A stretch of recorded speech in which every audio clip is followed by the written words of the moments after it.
2019 ఎన్నికల ముందు వచ్చేసరికి 2 ప్రధానమైన కేసులైతే బాగా ఫేమస్ అయినాయి అని చెప్పుకోవాలి. ఒకటి ఎయిర్పోర్ట్లో జగన్ మీద కోడి కత్తితో దాడి చేయటం ఒకటి. తర్వాత వైఎస్ జగన్మోహన్ రెడ్డి స్వయాన చిన్నానైన వివేకానంద రెడ్డి గారి హత్య అనేది ఈ 2 పెద్ద సంచలనంగా మారినాయి.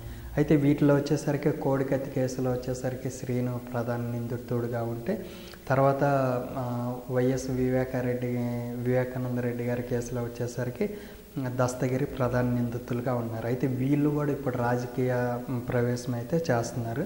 వీళ్ళు ఏ పార్టీ నుండి అంటే ఇప్పటిదాకా టీడీపీ నుండి తన వాయిస్ని వినిపించిన జడా శ్రావణ్ అనమాట. ఇతనికి ఇంతకుముందు వచ్చేసరికి జై భీమ్ భారత పార్టీ అనేది ఉంది. సో టీడీపీ నుండి టికెట్ రాదనుకున్నప్పుడు మళ్ళీ టీడీపీని విభేదించి బయటకు వచ్చి తన పార్టీ నుండే మళ్ళీ తను కంటెస్ట్ చేస్తారని తనైతే ఇంతకుముందు అనౌన్స్ చేశారు. అయితే ఈ జై భీమ్ భారత పార్టీ నుండి వచ్చేసరికి వైఎస్ వివేకానంద కేసులో ప్రధాన నిందితుడిగా ఉన్న దస్తగిరి, తర్వాత వచ్చేసరికి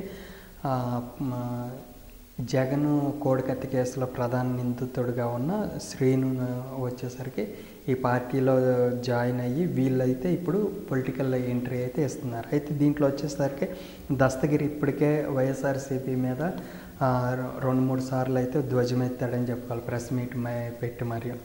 సో వీళ్ళు పొలిటికల్ ఎంట్రీ అవ్వటం, అటు వచ్చేసరికి జగన్ టార్గెట్గా కడప ఎంపీ బరిలో అవినాష్ రెడ్డికి కాంపిటీషన్గా వైఎస్ సునీత రెడ్డి కానీ లేదంటే వాళ్ళ మదర్ కానీ ఈ పార్లమెంటు బరిలో టీడీపీ నుండి ఉండొచ్చు అనే వాదన కూడా వినిపిస్తుంది. అది వచ్చేసరికి ఈ మార్చి 15 తర్వాత అది ఫైనల్ అయ్యే పరిస్థితి అయితే ఉందని తెలుస్తుంది.